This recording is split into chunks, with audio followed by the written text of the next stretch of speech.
On the PAC Sports Network at the half, we're joined by Grove City head coach Chelle Fuss. Coach, Yep. Grove City, first off, thanks for being with us today. Absolutely. Grove City at this point in the year, around the 500 mark, still early in January. Your thoughts on where the team's at right now? Yeah, there's a lot of basketball left. We're just at the beginning of our marathon, so they're playing well. We're just playing with great courage, a lot of pride in what we are about, and the Wolverine way, they're holding that standard very strong. So sometimes if you only focus on the dash, the win and loss record doesn't really show the team that Grove City is. And this is one of those years. So we're doing a fantastic job on the court, and sometimes the ball goes in our way, and sometimes it doesn't. We've been able to have some really close games with some tough competition, and I'm really pleased with what kind of effort they're giving me, that's for sure. You mentioned some close games earlier this week. Unfortunately, a loss to W&J, but an overtime game. Yep. Certainly, I'm sure there's a lot of good that you take out of that game. Tell us about that contest, one of the examples of a close game that Grove City's played in. Absolutely, yeah. We've had a close game with W&J. We've had a close game with Waynesburg. Both of those just played with fantastic. And then even in Puerto Rico, we played Calvin, and we played them very well. Couldn't put the ball in the hole, but we played very well, and our effort and our standard defensively was there. W&J is perennial. They are a team that is at the top of the PAC. So our goal is to be able to compete with those teams. And I think we definitely have reached that. So if you're defining success with that goal, we are successful. We took them into overtime. We've played hard. Ball didn't go in. Ball went in for them. That's what basketball is. So I love those games. I'll take it anytime. You mentioned the defensive standard at Grove City, and the Wolverines have been one of the best over the years when it comes to defense. You lose from last year due to graduation, Catherine Erbelding, Defensive Player of the Year. However, the defense is still outstanding. Lexi Arkwright, obviously, is one of several key components to that. But how's Grove City been able to uphold that standard again this year? It's really fun to watch. As a coach, you're thinking that your standard is there, and then you have a player like Catherine Erbelding, and she is the standard. She's doing everything. She's everywhere. She's setting records. She's being recognized by the PAC for their defense. And so I wasn't sure. I wasn't sure how we were going to be, and it has been seamless. It's been fantastic.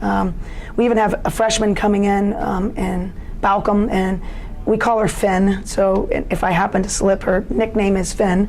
But she's doing a fantastic job, and she is really getting in and buying into what we're about, and very athletic. So I'm excited. I'm excited about the future. And we noted Arkwright, and obviously we already know that she's outstanding defensively. She's continuing to progress from an offensive standpoint, one of the conference leaders in that area. Tell us about how she is progressing now as a junior. Yeah, coming in, we recruited her. We knew that she was going to be a player and an athlete, like she could play. And then she's just developed, talk about hard work. Her work ethic is off the chart. She is just developing each day. She gets better, and that kind of is our theme, anyways, is to get 1% better, and that's kind of our way of things. It's just focus on getting 1% better, and she is really doing that. I'm impressed how well she has stepped up. With the absence of Catherine, both offensively and defensively, I didn't know. I figured we'd have to have 2 or 3 people fill her spot, but Lex has really done a fantastic job of just saying it's her turn, and that's what athletes do. That's what true athletes do. So another player that's developing, sophomore Laura Buchanan, certainly a big presence in the paint. Tell us about how she's coming along. Confidence, getting more and more confident about herself, about her movement. She's an athlete. She plays two sports for us, so she is a volleyball player and a basketball player, and she's just getting more and more confident, and that's only going to help us. And we also work better together too. A year under our belt, we know how she likes her passes. We know how she'll respond to things. Makes it easier to rebound for her.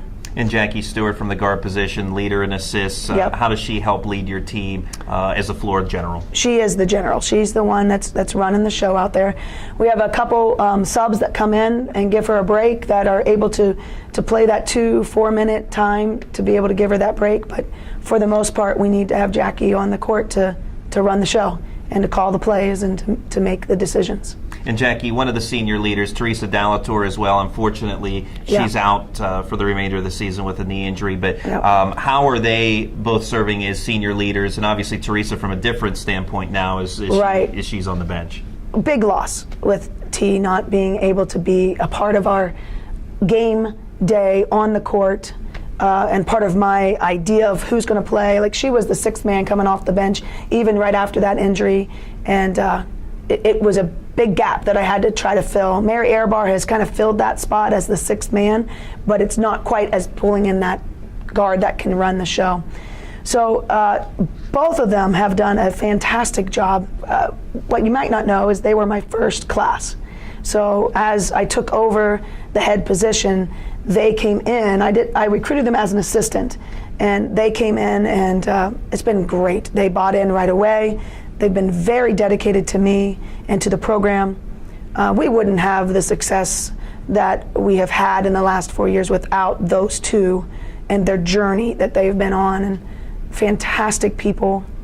They're very good basketball players, but their character is so much more of what we need to be talking about than what they do on the court. So I'm going to have a future interview that'll air on the PAC Sports Network with both Teresa and Jackie, and I joked with Teresa about her maybe being a future coach since she's essentially serving as a player coach now, but it turns out Jackie actually has aspirations to do that, and a wonderful honor for her as well, if you could talk about that. Yeah, she actually came in with the idea that she was going to be a state trooper or something of that mindset, and while she's been in the program, she just has really started to fall in love with coaching and the idea of, and I think she loves basketball, but I think it's the whole idea of being able to mentor women and how, like, I get to be with people from 18 to 22. What a fantastic job I have. And she's kind of thinking maybe that's something she'd like to do. And so she applied to be, so you want to be a coach to the WBCA, and was accepted into that. So we're really thrilled. It's an honor. Not a lot of people get that. And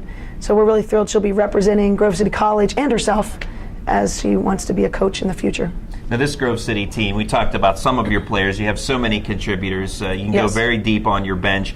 How valuable is it to have so many players who can come in and contribute as they do? Yeah, so fun, and a big squad. Like, we started out with 18 people on our team, and through injuries, we've come down a little bit, but practices are better because I can run those 3 squads at a time. We can really give people breaks if they need them, especially if we had games, like 3 games a week. And it's just helped our program grow because we're able to push each other. Competition is awesome.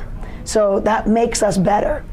And being able to go deeper into my lineup, the biggest compliment I got was from a point guard from another team, just last night actually, and just that we never stop. We constantly are going. And it doesn't matter if the person who left and a sub comes in, it's the same intensity. And how awesome is that? I mean, that's what we're trying to do. And we keep the standard from the person that starts to the person that doesn't see much time on game day. Game day is never an indication of how important they are to our team, ever. And we live and breathe by the next man up. So. Early January at this point, still a long way to go in the PAC schedule, but you're kind of beginning that grind now.